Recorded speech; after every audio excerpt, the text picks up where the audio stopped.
bukaan hati, ku lepas semua hakku untuk mengenal kehendak di hidupku, mengiring Yesus. Itulah kekuatan, ku yakin kemuliaan jadikanku hamba yang tenang selalu.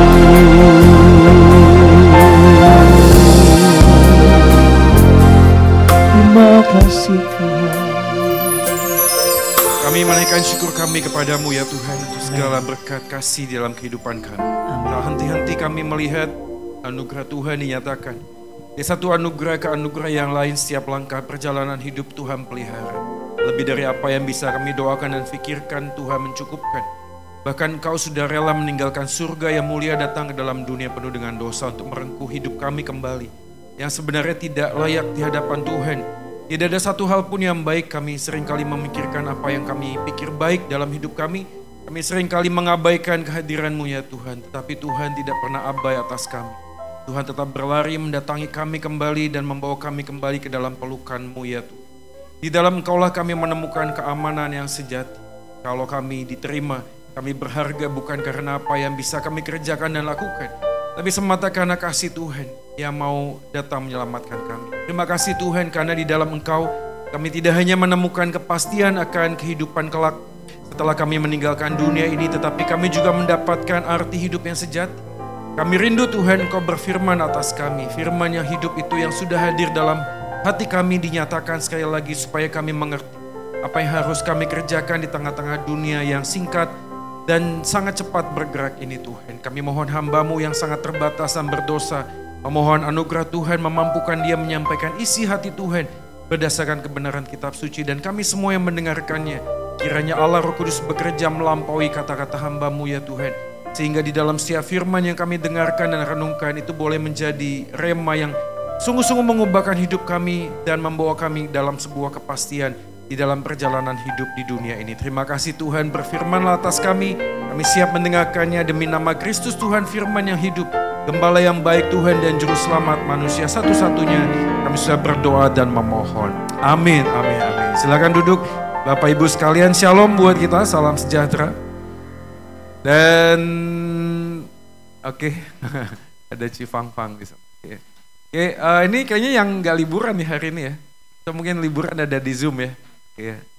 Ya selamat berlibur, nih liburannya rentetan ya, lumayan panjang ya. Jadi kalau masih punya anak kecil kadang-kadang agak bingung ya kalau liburan panjang ini mau diapain ya anak-anak ya.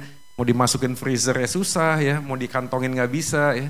Kalau misalnya dilepas begitu saja selalu ada ngomong kesini kesana ya begitulah ya. Jadi kalau sudah tanggal segini dan banyak liburan, iman kita semakin kuat karena kita bersandar pada Tuhan. Amin ya. Nggak ada amin ya. Oke, silahkan lihat kiri kanannya dulu, jangan tegang Bapak Ibu sekalian. Yang Bapak 1, 2, 3, 4, 5, 6. Oke ya, 6 ya. Tapi yang paling ganteng tetap saya ya, puji Tuhan. Ya, dan ibu-ibu yang lebih banyak di sini. Mari kita langsung saja merenungkan firman Tuhan dari Amsal pasal yang ke-10. Amsal 10 ayat yang keempat.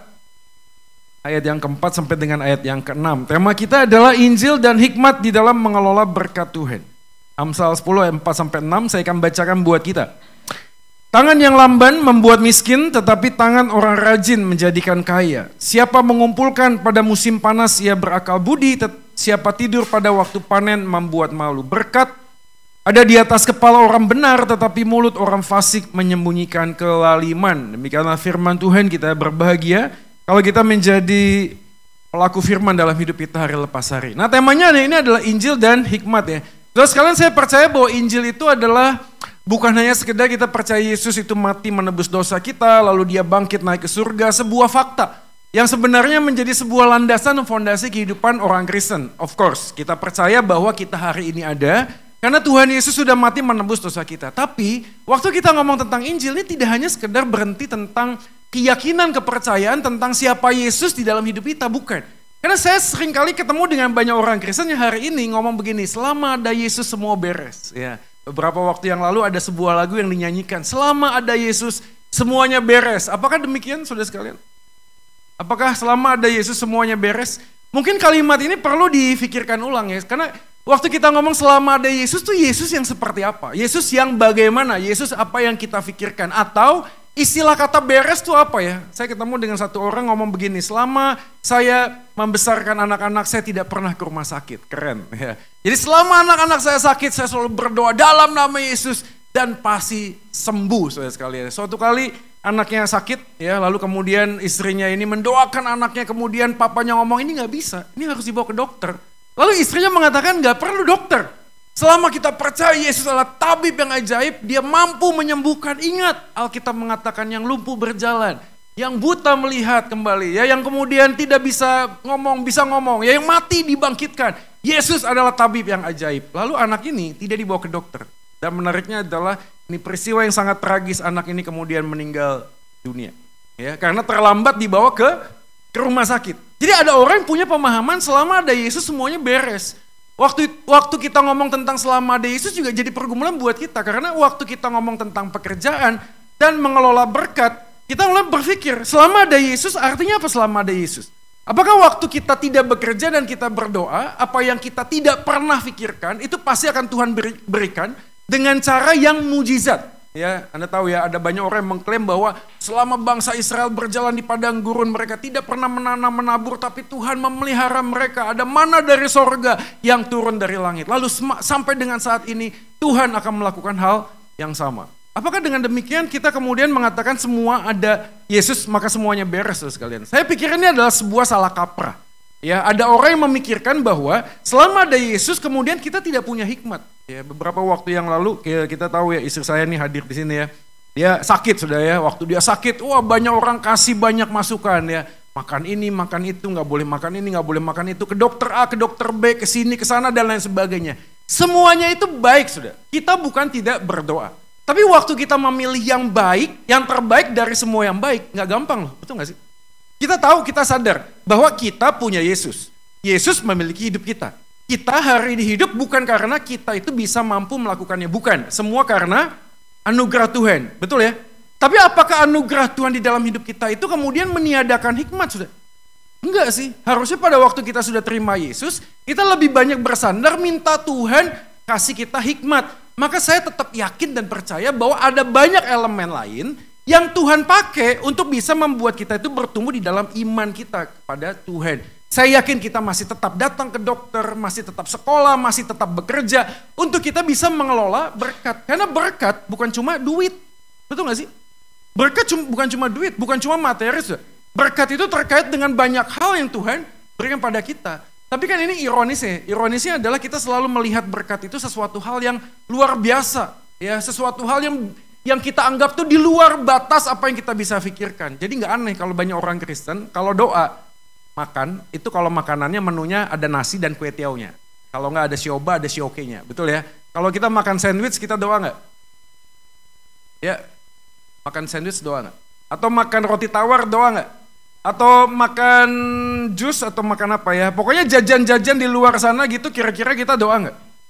Karena kita merasa bahwa makan, kita berdoa waktu makan kalau makanannya adalah ini makanan yang besar itu loh, nasi, makan pagi, makan siang, makan malam. Tapi kalau makan biasa-biasa, kalau cuma makan bubur sumsum di depan yang sudah siap untuk kita santam ya, kita tidak perlu berdoa. Kita berpikir bahwa berkat Tuhan itu yang besar, yang kecil bukan berkat. Sehingga pada waktu kita mengucap syukur terhadap berkat, kita ngomong ini berkat yang perlu kita syukuri, yang ini enggak.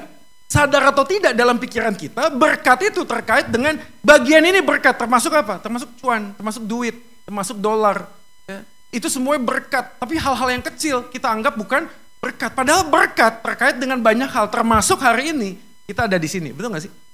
Kita ada di sini itu berkat sudah. Nggak banyak orang yang hari ini punya kesempatan dan kemampuan yang sama. Ada orang yang pengen datang persekutuan, tapi mungkin nggak punya kemampuan. Ya kita lihat oma opa kita yang mungkin hari ini udah susah berjalan, mungkin, I don't know. Tapi beberapa orang hari ini juga ya punya kemampuan, tapi nggak punya kesempatan mungkin. Mereka nggak tahu, nggak punya informasi, maka kalau kita ada di sini bisa ngajak-ngajak teman yang lain untuk datang bersama. Kenapa? Karena mungkin mereka mampu, tapi tidak punya kesempatan. Jadi kalau ngomong tentang berkat Tuhan, ada banyak hal yang kita harus pikirkan. Injil dan hikmat itu seperti dua hal yang nggak bisa dipisahkan, sudah. Waktu kita bicara tentang berkat, maka salah satu berkat yang sering kali kita abaikan adalah pekerjaan. Maka waktu kita baca Amsal pasal 10, tangan yang lamban membuat miskin terkait dengan apa yang kita kerjakan. Saya mulainya dengan kalimat seperti ini. Ora et labora. Bekerja dan berusaha. Semua orang percaya kalimat itu. Ora et labora. Kita tidak hanya bekerja, tapi juga berdoa. Kita tidak hanya berusaha, tapi juga memohon kepada Tuhan berkat. Itu semuanya kita yakini sebagai sebuah kebenaran. Betul Pak, kita tidak hanya sekedar bekerja, kita harus tetap berdoa mengandalkan Tuhan. Tapi pertanyaannya menjadi menarik, karena kepada siapa kita berdoa dan mengapa kita bekerja, itu jadi penting. Karena nggak punya lagi diferensiasi pembeda. Pak, saya orang Kristen, saya punya teman tidak orang Kristen, sama-sama kerja, betul? Saya orang Kristen, teman saya bukan orang Kristen, sama-sama berdoa. Mereka kerja, mereka doa. Jadi nggak harus jadi orang Kristen dong untuk bekerja dan berdoa, betul kan? Jadi waktu kita ada di dalam sebuah bagian ini, sebenarnya jawabannya apa? Jawabannya adalah kepada siapa kita berdoa dan kenapa kita kerja. Sudah. Jadi menjadi sebuah gambaran yang membuat kita merefleksikan apakah Injil, kematian dan kebangkitan Yesus itu memberikan jawaban terhadap alasan kenapa saya kerja. Ya, mungkin ini banyaknya ibu-ibu, saya boleh tanya. Di sini yang masih kerja sebagai wanita karir mungkin. Ada? Oh, ibu rumah tangga semua di sini. Semua ibu rumah tangga. Ibu rumah tangga pun pekerjaan, amin. Itu juga pekerjaan, saudara. Ada jangan berpikir bahwa waktu kita ngomong kerja, yang di kantor, yang kerja marketing, akunting, bukan, saudara. Kerja itu terkait dengan siapa diri kita. Jadi waktu kita membesarkan anak, itu pekerjaan bukan?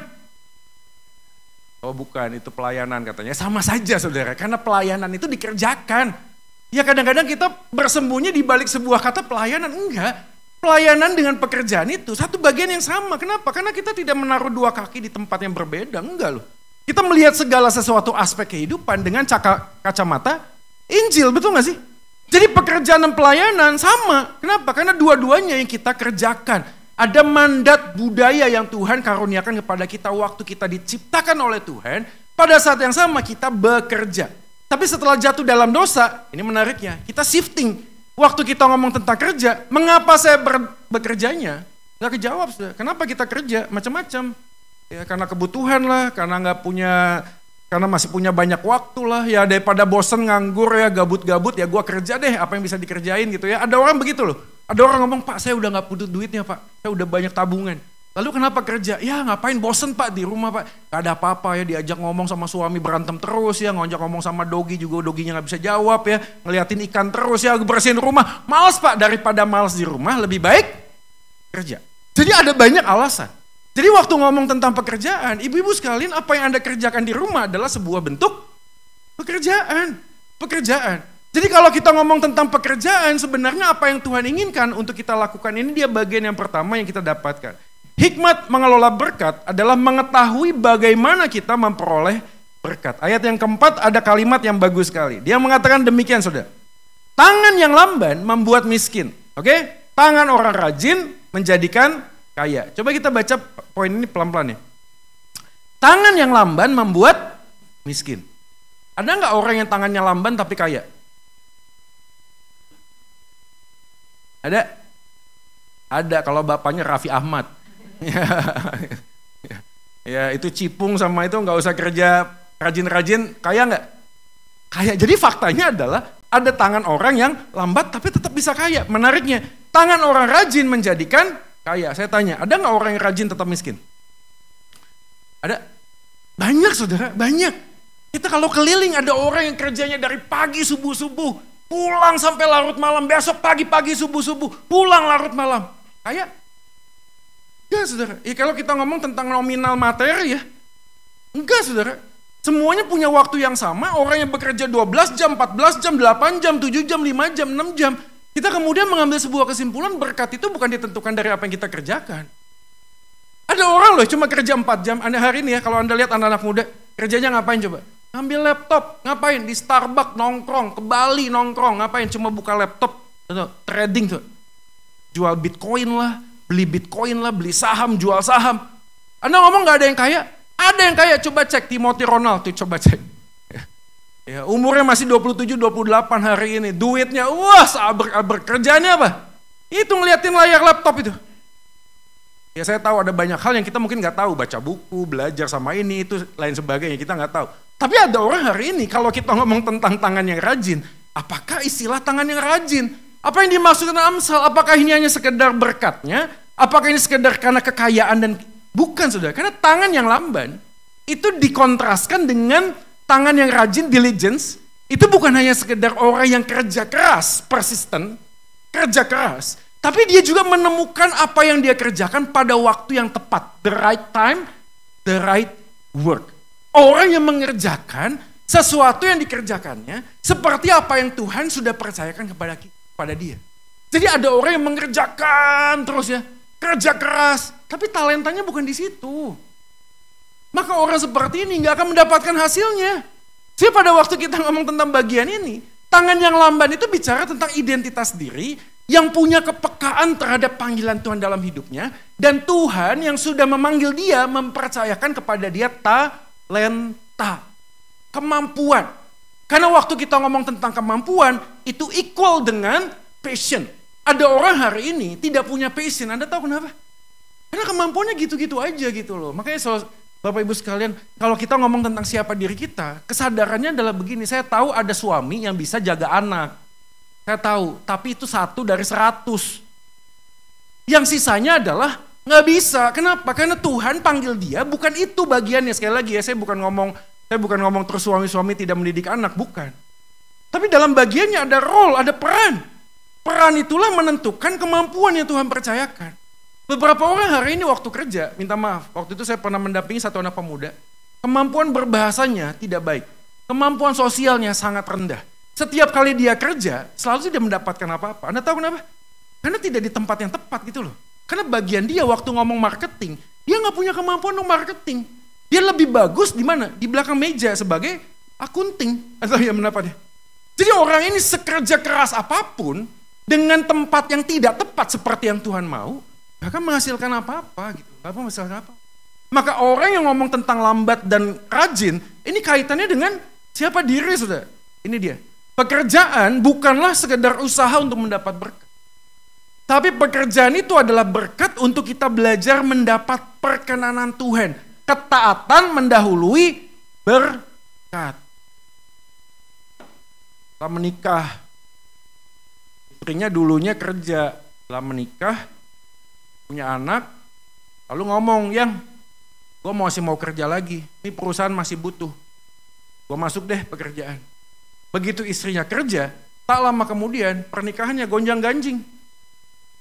Loh kenapa Pak gonjang-ganjing? Karena ternyata pada waktu sang istri itu memutuskan untuk bekerja lagi, dia mengabaikan perannya yang harus dilakukan dulu. Lalu apa yang terjadi? Suami mengatakan, kamu ini sebenarnya mau kerja sekedar untuk mendapatkan uang atau hanya sekedar untuk menyelesaikan masalah dalam rumah tangga atau ya? Ya ada wanita hari ini kan daripada ngomong sama suaminya berantem terus lebih baik dia kerja gitu. Ya tapi di sini nggak ada ya, di sini kayaknya wanitanya baik-baik semua ya. Tapi di luar sana ya ada banyak wanita, Pak saya lebih baik kerja Pak karena di rumah Pak pusing. Ya ketemu anak ngomong begini, ini begono, ini begini. Udah deh pusing, daripada saya pusing di rumah saya kerja. Jadi kerja adalah sebuah bentuk pelarian terhadap masalah yang harus hadapi. Tapi akhirnya kedua pernikahan ini menjadi masalah, kenapa? Karena udah gak ngerti lagi ketaatannya, gak ada lagi ketaatan. Ketaatanmu apa? Waktu Tuhan itu mempercayakan kepada kamu seorang anak, saya panggilan Tuhan kepadamu tuh apa gitu loh. Saya bukan ngomong wanita gak boleh kerja sekali lagi ya. Ya disclaimer on, saya bilang tetap harus kerja, bisa kerja gak apa-apa. Tapi pertanyaan, why? Kenapa? Saya ketemu dengan banyak pasutri muda hari ini mengatakan, kenapa kamu kerja dua-duanya? Jawabannya adalah, Pak, kita tidak cukup. Menarik ya? Karena kita semua sadar, when enough is enough. Kapankah cukup itu cukup? Ya, cukup itu gini Pak, punya 2 rumah, cukup punya 2 mobil, cukup punya 2 istri. Ya cukup ya, itu baru cukup namanya. Ada orang ngomong tentang cukup, kita cari seseorang yang punya kepribadian, mobil pribadi, rumah pribadi, ART pribadi, lain sebagai kepribadian. Jadi orang tuh punya mindset Bahwa segala sesuatu yang dikerjakan adalah tentang dirinya. Terus sekali lagi ya, saya bukan ngomong wanita tidak boleh kerja. Tapi waktu kita ngomong tentang pekerjaan, selalu akan ada ketegangan. Ketegangan antara materi dan relasi. Ketika kita terus-menerus bekerja, dengan sebuah pemikiran kita tidak cukup, kita ingin mencapai sesuatu, punya mimpi A, B, C, punya ambisi tertentu, maka pada saat yang sama, relasimu dengan keluargamu, dengan suamimu, dengan anakmu, akan tambah jauh. Nggak ada dua hal yang bisa sama-sama berjalan bersamaan, nggak ada sudah. Siapa yang bilang kita bisa merangkul keduanya? Enggak. Pada saat kita mengambil sebuah keputusan, kita harus belajar apa? Taat. Maka waktu kita ngomong ketaatan menjadikan berkat, berkat itu bukan cuma sekedar duit. Berkat itu pada waktu Anda bisa kumpul sama keluarga, betul gak sih? Waktu kita ngomong sama anak-anak gak nyolot, tau gak sih? Kan anak-anak suka nyolot ya, ngomong begini, wah langsung ngejawab, betul. Kenapa ada relasi yang gak utuh mungkin? Kenapa gak utuh? Karena kita merasa ada sesuatu yang harus kita kerjakan. Saya pernah posting di Instagram, saya ngomong begini, ada banyak orang hari ini cari duit untuk keluarga. Ngomongnya apa? Cari duit untuk keluarga. Tapi faktanya adalah mereka justru meninggalkan keluarga hanya untuk duit. Hanya untuk duit. Kalau ditanya, kamu kerja untuk apa? Saya kerja untuk keluarga. Tapi faktanya di lapangan enggak. Faktanya adalah engkau meninggalkan keluarga hanya untuk duit. Kenapa kau berpikir begitu? Karena kita berpikir berkat adalah uang. Ya lagi ya saudara sekalian, saya nggak mau juga khotbah ini hanya ngawang-ngawang di sorga, nggak nginjek bumi. Saya tahu gitu loh, kencing aja bayar. Ya naik flight itu bayar saudara, Anda mau jalan-jalan tuh bayar, Anda ke mall harus bayar, harus punya duit. Betul, segalanya itu butuh uang, tapi uang bukan segalanya. Uang bukan segalanya. Pada satu momen kehidupan, Anda tidak bisa bayar anakmu untuk datang bersama-sama ngomong dengan kamu. Gak bisa. Anda tidak bisa paksa anak-anakmu untuk datang ke rumah ketika dia sudah menikah dan berkeluarga. Gak bisa sudah. Gak bisa. Dalam satu bagian kehidupan walaupun kita bisa beli obat, bisa ke Singapura, bisa ke Cungko, bisa ke Amerika pada waktu yang sama. Kita sadar, semua obat-obatan tidak bisa menjamin Anda sembuh. Betul gak sih? Gak ada yang jaminan sudah. Ini fun fact, ada banyak orang yang punya uang kok. Bisa berobat kemanapun, betul gak sih? Tapi at the end, siapa yang memutuskan untuk sembuh atau tidak? Ya Tuhan. Dan fakta inilah yang harus membuat kita tuh seimbang. Berpikir tentang panggilan, mengelola berkat. Jadi jangan sampai ya, karena dua-duanya bekerja, suami dan istri bekerja, maka ada yang dikorbankan. Dan yang menjadi korban adalah anak-anak kita. Jadi ironis, ada banyak anak pemuda hari ini yang bertumbuh dewasa kehilangan figur papa dan mamanya. Ironis. Dan pada waktu kita menjalani kehidupan itu masalahnya adalah kita nggak bisa mundur lagi ke waktu yang belakang. Yang hanyalah penyesalan. Pak kalau tahu gini Pak lebih baik saya nggak punya apa-apa dan ekonomi kita biasa-biasa saja. Gak usah terlalu tinggi seperti sekarang. Kenapa? Karena pada akhirnya kita kehilangan semua yang kita harapkan ada. Di mana? Di masa tua. Terus saya ngelihat ada banyak keluarga hari ini diadiasa sudah. Anda tahu, begitu papa mamanya meninggal, semua anaknya tidak ada yang merasa berduka. Tidak ada yang merasa kehilangan. Waktu kita banyak ngobrol. Kenapa? Karena sepanjang hidupnya mereka tidak pernah ngobrol sama papa mamanya. Lalu ditanya kemana papa mamanya kerja. Sudah itu pemakaman heboh. Itu peti mati mahal sudah. Yang datang banyak sekali. Tapi ironis kalau orang yang paling depan duduk tidak merasa kehilangan. Yang lebih merasa kehilangan Anda tahu siapa? Pegawai-pegawainya yang ada di belakang. Sudah ironis. Buat apa kita bekerja menyatakan kebaikan buat banyak orang, tapi kehilangan orang yang terbaik di dalam kehidupan. Sama pelayanan juga begitu. Kita bekerja mencari jiwa di luar sana, tapi kita kehilangan jiwa di dalam rumah tangga. Buat apa sudah? Misionaris ke A, ke B, sekali lagi disclaimer online, ini panggilan Tuhan, ini keunikan, makanya tadi butuh hikmat. Ada orang dipanggil ke sana, dipanggil ke sini. Saya bukan ngomong itu tidak penting, penting sudah. Tapi pada satu bagian kehidupan, kita kemudian disadarkan buat apa berjuang mencari jiwa yang hilang di luar, tapi kehilangan jiwa di dalam. Saya bersyukur sama istri saya hari ini, anak saya yang pertama masih pada hari ini mau jadi pastor. Anda tahu kenapa saya senang dan saya ya bangga lah ya. Anda tahu? Karena paling tidak kami sebagai suami istri yang bekerja di dalam ladang pelayanan, anak tuh ngelihat, oh papa mama tuh waktu melayani ada sesuatu hal yang membuat dampak yang positif. Anda tahu? Karena ada banyak anak-anak hamba Tuhan yang bertumbuh dewasa, kemudian ngomong begini, saya nggak mau jadi pendeta kayak papa, nggak mau. hidupnya begini, begitu ya, jam 2 ditelepon, udah jam 2 ditelepon, diomongin di belakang. Ya. Kayak, betul gak sih, kalau pendeta kegemukan diomongin, salah tau gak? Ini pendeta gak pernah puasa, gimana ini mau jadi berkat, betul gak sih? Begitu pendetanya kurus diomongin, ini pendeta gak diberkati, masa kurus kering seperti ini, semuanya salah sudah. Ya. Mau kemanapun dan apapun dilakukan, semuanya pasti salah, dan ini gak gampang buat anak-anak lihat. Nah hari ini kita coba mengingat kembali ke siapakah kita di hadapan Tuhan. Kejadian pasal 2 ayat 15. Ini manusia diciptakan oleh Tuhan. Tuhan Allah mengambil manusia itu dan menempatkannya dalam Taman Eden untuk mengusahakan. Manusia diciptakan dalam gambar dan rupa Allah. Siapakah manusia itu? Laki dan perempuan. Ini sebelum manusia jatuh dalam dosa. Kejadian pasal 3 manusia dalam dosa. Jadi pada dasarnya Tuhan itu menciptakan manusia untuk bekerja, saudara. Kenapa manusia bekerja? Karena Tuhan adalah Tuhan yang bekerja. Tapi ingat, Tuhan yang bekerja adalah Tuhan yang menciptakan hari Sabat untuk istirahat. So, kita kadang-kadang ngomong, oh Tuhan itu bekerja maka kita bekerja. Tapi ingat dong, ada bagian untuk rest. Dan rest ini bukan cuma sekedar hari Sabat, bukan. Tapi sebuah esensi untuk membangun kembali relasi dengan Tuhan dan sesama. Ada banyak orang hari ini minggunya kerja sudah. Pada waktu minggu kerja yang diomongin apa? Pelayanan gitu. Makanya kita menghindari sih. Ya tapi ya sebisa mungkin kita bisa menghindari bagus. Tapi kadang-kadang gak bisa. Kenapa? Karena gak ada waktu lagi. Begitu udah ibadah, rapat ini, rapat itu, kerja ini, kerja itu, hari Minggu. Akhirnya kita gak punya momen, kesempatan dengan anak-anak. Tapi sekali lagi pada waktu kita ngomong tentang bekerja, Allah adalah Allah yang bekerja, maka kita pun bekerja. Tapi pekerjaan yang kita lakukan harus di tempat yang tepat, di waktu yang tepat.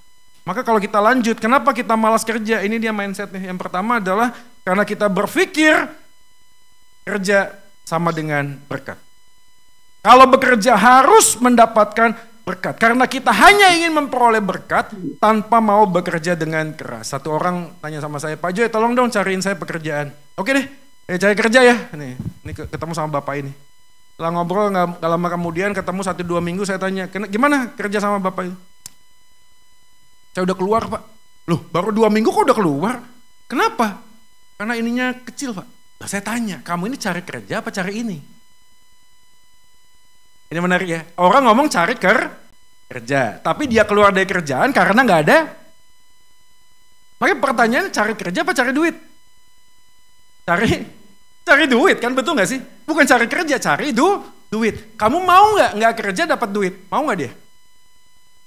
Ya mau. Karena mindsetnya adalah bukan kerjanya. Nangkep maksudnya? Karena dia nggak ngelihat pekerjaan adalah sebuah privilege. Pekerjaan adalah sebuah kepercayaan. Kenapa waktu kamu kerja, kamu menyatakan siapa Tuhan yang bekerja, gambar dan rupa. Anda tahu gambar dan rupa ya? Ini kan gambarnya seperti ambassador tahu ya? Ya duta tahu duta ya? Bukan duta Ceylon Seven, bukan. Ya duta. Yang ketawa berarti seangkatan sama saya umurnya. Yang gak ketawa berarti masih muda ya. Ya duta Ceylon Seven tuh ada tuh ya. Duta tuh ambassador. Jadi waktu kita merepresentasikan, saya duta Indonesia di sana. Jadi saya menggambarkan Indonesia. Jadi waktu orang lain lihat saya, mereka lihat Indonesia. Betul gak? Waktu ngomong gambar dan rupa, sama sudah. Waktu kita kerja, sadar atau tidak, kita tahu sedang mempertontonkan dan menyatakan Tuhan yang bekerja. Jadi sebaliknya kalau kita malas kerja, berarti ada mindset yang salah. Yang kedua, kenapa kita malas kerja? Karena kita hidup dalam kegagalan di masa lalu. Udahlah Pak, percuma saya kerja Pak. Kerja A, kerja B, kerja C, selalu fail. Gagal lagi. Daripada gagal terus, lebih baik saya tidak usah. Yang ketiga, kenapa kita malas kerja? Karena kita tidak menemukan ini dia yang saya bilang butuh hikmat. Antara realita dan idealisme. Anda tahu gak sih kira-kira? Orang yang profesinya dokter, setiap hari doanya apa? Ya? Ya banyak yang sakit. Ya dokter juga kayaknya ya. Karena dokter itu doanya apa sih? Ini kan jadi pertanyaannya. Jadi dalam bagian yang tertentu kalau tidak ada pasien yang sakit, maka dokter tidak punya pemasukan. Tapi pertanyaannya kembali, apakah dokter itu kerja hanya untuk duit? Enggak loh, betul gak sih? Enggak. Maka ada sebuah titik ketegangan antara idealisme dengan realita. Ada beberapa orang hari ini of course dengan panggilan idealismenya. Dia melakukan segala sesuatunya tanpa perlu dibayar. Gak perlu dibayar. Buat dia gak apa-apa, tapi istri dan anaknya menderita. Bener gak sih? Apakah ini bijak? Ada loh orang dokter, saya gak perlu dibayar. Dia betul-betul sosial, kemanusiaan. Dia kerja tanpa sumbangsih, tanpa dibayar. Bagi dia gak apa-apa. Tapi dampak dia terhadap orang-orang di sekitar, jadi jelek. Mungkin dia tidak menikah. Tapi bagaimana tanggung jawab dia dengan orang tua? Bapak Ibu sekalian, dokter itu 8 tahun, mungkin 9 tahun kerja. Harus belajar, baru bisa kerja. Saya punya FCG, dokter-dokter. Salah satu bagiannya adalah tentang bagian ini. Karena pada waktu ada orang yang ke dia datang ke rumah sakit, dia berhak menentukan fee yang harus dia berikan kepada setiap orang. Dia bisa menentukan itu. Mungkin bagi beberapa orang gak tahu. Dia bisa meng-free-kan, dia bisa kasih segini dengan limit tertentu memang yang sudah ditentukan. Dia bisa kasih setengah, 75%, 25%, 100%. Dia bisa nge-charge seperti yang dia mau. Nah, waktu bagian idealisme dan realita, dia berpikir waktu saya charge nggak penuh, saya nggak dapat profit maksimal. Tapi waktu ngomong tentang profit maksimal, bagaimana mungkin seorang dokter pikirannya tentang profit? Anda tahu ya, 3 profesi yang harus jauh-jauh dengan uang. Anda tahu? 1 guru, 2 dokter, 3 pendeta. Kalau 3 bagian ini sudah mulai bersinggungan dengan profit dan benefit, rusak sudah, rusak. Karena kita atas nama kebaikan bisa kemudian memperalat seseorang untuk keuntungan diri sendiri. Gampang sudah. Dan hari ini fun fact-nya begitu sudah. Ada guru-guru tertentu yang disogok, ya nilainya 5, dijadiin 9, kasih duit di belakang. Ada dokter-dokter tertentu yang hari ini ngomong, Pak nanti balik lagi ya, balik lagi. Tapi sengaja dibuat sesuatu yang mungkin bisa balik lagi.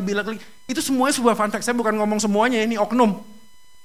Dan pendeta, waduh lebih banyak lagi saudara. Yang hari ini atas nama Tuhan, kalau saya berdoa hari ini Anda akan sembuh. Lalu kasih persembahan, juta, 5 juta, 10 juta. Saudara. Supaya dia bisa menggunakan kemampuannya dan jabatannya untuk memperkaya diri. Kenapa kita malas bekerja? Karena kita punya mindset yang salah terhadap panggilan. Ini dia, hikmat di dalam mengelola berkat diawali dengan menemukan siapa diri kita di dalam kebaikan Kristus. Sehingga semua yang kita kerjakan, kita mengerjakan yang terbaik bagi Yesus. Anda ibu rumah tangga, Anda bekerja yang terbaik. Kenapa? Karena Anda sudah mengalami kebaikan Yesus dalam hidupmu. Anda hari ini wanita karir dan bekerja, minta hikmat sama Tuhan. Jangan sampai pada waktu kita kerja, dorongan kita hanyalah sekedar penghasilan kita bisa dapatkan, pengakuan dari orang lain, bahaya sudah. Karena pada saat yang sama sebagai ibu rumah tangga, kita jarang sekali mendapatkan pujian, betul gak sih? Ada di sini yang bisa membesarkan anak lalu digaji 5 juta, 10 juta oleh suaminya? Enggak sudah. Karena gak bisa dihitung dengan uang, enggak. Tapi ini bagian yang sempit, yang kecil. Gak ada orang yang kemudian, wah mama terbaik, istri terbaik. Jarang saudara. Yang ada adalah pegawai terbaik, direktur terbaik, betul gak sih? Semuanya selalu ngomong tentang yang terbaik dalam kapasitas pekerjaan, tapi waktu di rumah tangga, adakah kita melakukan sesuatu yang terbaik bagi Yesus ketika semua orang tidak mengatakan baik dari apa yang kau kerjakan? Ada seorang misioner, tahu ya, misionari ya, dia pulang kampung sudah, dia pelayanan di hutan sana ya. Pada waktu di hutan dia ketemu dengan seorang pengusaha yang kaya sekali, dengan semua ajudannya dia lagi berburu sudah ya. Main-main, berburu. Nah hamba Tuhan ini ada di hutan yang sama, dia ngelihat. Pada saat itu dia pulang bersamaan dengan pengusaha ini dalam satu kapal. Oke. Begitu dia pulang, menariknya adalah begitu sudah berlabuh, itu orang yang menyambut pengusaha ini banyaknya minta ampun. Semuanya menyambut pengusaha yang baru pulang jalan-jalan berburu. Dan si misionari pada waktu turun, tidak ada satu orang pun yang menyambut dia. Anda tahu waktu dia turun, dia ngomong dalam hati kepada Tuhan, Tuhan, ini orang pengusaha ya, cuma jalan-jalan berburu, yang menyambut tuh banyak sekali. Tapi saya kerja bagimu ya Tuhan, tapi tak ada satu orang pun yang menyambut aku. Dalam perjalanan pulangnya, di dalam kelelahan dan kecapeannya, dia kecewa dengan apa yang Tuhan sudah panggil. Pada satu bagian, dia teringat dalam sebuah perenungan, dia mengatakan seperti itu. Ternyata pada waktu aku pulang, aku tidak pernah disambut oleh siapapun karena aku tahu ini bukan rumah.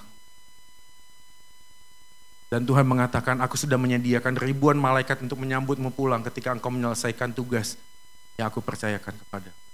Ini cerita ini kadang-kadang membuat kita tuh sadar gitu ya. Kita ingin mendapatkan sambutan dari orang dalam dunia. Kita pengen dianggap diapresiasi oleh orang dunia. Sehingga pada waktu kita mengerjakan segala sesuatunya, kita berharap orang lain akan menghargai apa yang aku kerjakan. Dan sebagai seorang mama dan seorang istri, dapat dari mana kita menghargai ini? Tapi hari ini kita diingatkan bahwa ketika tidak ada orang yang melihat apa yang kau kerjakan, dan engkau tetap mengerjakan yang terbaik, di sanalah engkau menemukan kebahagiaan yang sejati. Tim Keller mengatakan sebuah kalimat yang bagus. If our identity is in our work rather than Christ, kesuksesan, sukses, will go to our head, but the failure will go to our heart. Kalau kita mengerjakan segala sesuatu dan pekerjaan menjadi identitas kita, kesuksesan hanya masuk di otak, tapi kegagalan akan memenuhi hatimu hari ini. Saudara, bagaimana kita menunjukkan identitas kita hari ini, saudara? Siapa kita di hadapan Tuhan? Kalau kita tidak menemukan siapa kita di hadapan Tuhan, kita tidak akan kemana-mana. Bagian yang kedua yang terakhir adalah hikmat mengelola berkat, melihat hidup adalah sebuah berkat. Coba kita lihat Amsal pasal 10 tadi. Ayat yang kelima mengatakan, siapa mengumpulkan pada musim panas, ia berakal budi. Lihat ya, musim panas berakal budi, siapa tidur pada waktu panen membuat malu. Jadi pada waktu ngomong tentang musim panas, seakan-akan menggambarkan pada sebuah fase dan kesempatan untuk hidup. Dalam bagiannya Amsal 6 ayat 8, kata yang sama muncul. Kata yang sama menunjukkan bahwa hai pemalas, pergilah kepada semut. Jadilah bijak, kenapa? Karena walaupun tidak ada pemimpin pengatur penguasanya, ia menyediakan roti di musim panas. Seakan-akan semut saja itu tahu bahwa pada waktu tertentu ada fase dia bisa mengumpulkan bahan makanan. Tapi ada fase yang lain dalam kehidupan dia nggak bisa ngapa-ngapain. Setelah orang yang punya hikmat, yang hidup dalam Injil, pasti akan peka bahwa waktu yang kita jalani itu punya fase. Punya fase.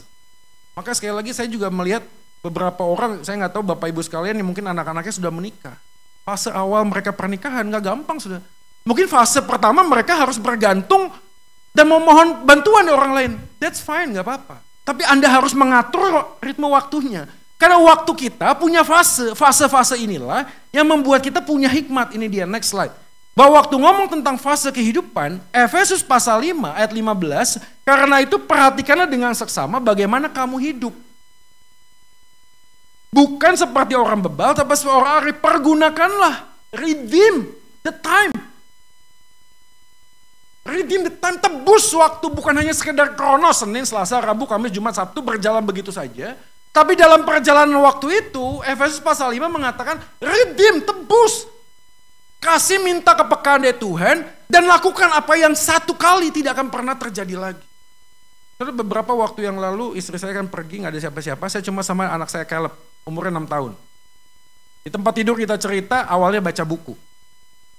Ya, begitu baca buku, cerita A, B, C, dongeng segala macam, lalu saya ngobrol tentang siapa Yesus. Saya belajar bagaimana memberitakan Injil kepada anak 6 tahun. Di dalam perjalanan percakapan itu saya kemudian rekam, nanti kalau ada yang mau denger. Terus saya tanya, di manakah Yesus sekarang? Apa yang Yesus lakukan buat? Caleb tahu nggak? Caleb punya banyak salah. Dia nangis sudah. Sama seperti kedua anak yang sebelumnya. Dia tahu dalam hatinya, ini masih kecil sudah. Dia sadar di hadapan Tuhan ada sesuatu hal yang dia tahu dia lakukan itu tidak berkenan kepada Tuhan. Anak kecil. Dan pada saat yang sama, saya redeem the time, that moment. Saya bilang, mau gak Caleb terima Yesus sebagai Tuhan dan Juru Selamat dalam hati? Follow my prayer. Dan kita berdoa bersama. Dan anak kecil ini tempat tidur itu menangis dan menerima Yesus sebagai Tuhan dan Juru Selamat dalam hati. Saudara, kadang-kadang kita menemukan waktu kita menjalani sebuah kehidupan, waktu ini terus berjalan, saudara. Ada fase di mana kita nggak bisa lagi memutar balik waktu itu, nggak bisa. Jadi waktu Alkitab mengatakan ada fase musim panas, ada musim tidak bisa bekerja, ini dia fase kehidupan. Ada fase yang pertama adalah fase discovery, 0 sampai 30 tahun. Boleh tahu di sini umur 30 tahun, yang umur 30? Oh, amin ya semuanya ya. Luar biasa. Mungkin 25 apa 26 ya kita ya. Kalau ada di sini. Ini panggilan itu menemukan talenta yang Tuhan percayakan. Panggilan untuk memutuskan menikah atau tidak menikah. Bekerja A, bekerja B, kuliah A, kuliah B. Mendapatkan panggilan apa yang Tuhan berikan kepada saya. Tapi usia 30 sampai 60 ini defining. Kesempatan untuk berkontribusi. Dan kalau kita dalam fase ini, kita mulai belajar ini kesempatan. Waktu yang ada, fase yang ada. Karena akan lewat waktunya. Akan lewat waktunya. Sudah, jangan berharap umur 70, 80 kita dalam kondisi yang sama seperti hari ini. Sudah. Mungkin juga kita belum menginjakkan kaki di sana, belum tentu juga gitu loh. Tapi saya ngelihat mama saya usianya udah 70 lebih. Hari ini masih bisa mendoakan anak-anak, cucu-cucunya.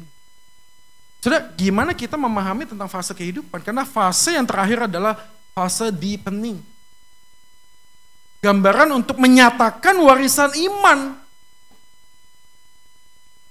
Hari ini ada yang menarik karena ada isu banyak orang yang tolak waris atau tolak waris. Karena orang yang diwarisi ternyata harus bayar lebih banyak daripada aset yang diberikan. Jadi daripada gua terima lebih baik gua tolak. Karena lebih banyak, bukan cuan malah rugi. Jadi orang tolak waris. Tapi ini menarik karena waktu ngomong tentang warisan ada orang yang tidak bisa menolak tentang warisan iman. Tapi pada fase kehidupan tertentu dalam hidup kita masih punya kontribusi kepada orang lain dengan cara apa? Mendoakan. Dan kalau kita dalam fase ini fase untuk kontribusi. Bukan hanya sekedar apa yang kita bisa lakukan, tapi siapa yang sudah melakukan sesuatu dalam hidup kita itu Yesus. Jadi poin penting dalam hidup ini, redeem. Saya nggak tahu berapa banyak dari kita hari ini punya relasi dalam keluarga. Pertanyaan, keluargamu sudah pernah dengar Yesus nggak dari mulutmu? Pernahkah membangun sebuah mesbah doa di dalam kehidupan keluarga, sehingga pada waktu mereka punya pergumulan, mereka tahu, mereka punya oma, punya opa, punya papa, punya mama, yang selalu dengan lututnya berdoa buat anak dan cucunya. Belajar untuk membawa mereka bersandar kepada Yesus. Kenapa waktu kita hadir hari ini, berjalan hari ini karena anugerah Tuhan. Kalau Tuhan sudah menyatakan anugerah dalam hidup kita, perhatikan ya, banyak anak pemuda udah capek diomongin. Mereka itu butuh inspirasi kehidupan. Mereka butuh melihat contoh yang ideal. Mereka melihat seseorang yang sungguh-sungguh hidup dalam Tuhan. Dan kalau kita hari ini dipercaya di usia ini, kita teguhkan hati kita, panggilan kita. Karena hikmat dalam mengelola berkat terkait dengan kesadaran bahwa hidup adalah sebuah berkat yang tidak boleh disia-siakan. Kita baca sama-sama bait yang kedua ya. 1, 2 ya. Hidup adalah berkat Tuhan agar kita bisa menjadi berkat. Menghidupi Injil setiap hari. Nanti kalau Bapak Ibu pulang hari ini pas lagi liburan, coba cari momentum yang Anda bisa tebus, Anda bisa ready. Saya nggak tahu relasi Anda dengan anak Anda, dengan cucu Anda, dengan menantu Anda, saya nggak tahu. Tapi kalau ada kesempatan hari ini fase yang tidak bisa diulangi sudah. Ada fase dalam bagian kita bisa berkontribusi. Di dalam kelemahan kita menyatakan Tuhan yang kuat dalam kehidupan kita. Sebuah langkah yang kecil bersama dengan Tuhan yang besar, perkara ajaib akan dinyatakan dalam hidupmu. Yang mungkin lama sekali mereka menyimpan kebencian, dendam. Saya nggak tahu apa yang kita kerjakan dalam waktu-waktu kita hari ini. Tapi kalau masih ada fase hari ini, ayo kita kerjakan. Kenapa? C.S. Lewis mengatakan sebuah kalimat bagus sekali. You are never too old to set a new goal or to dream a new dream.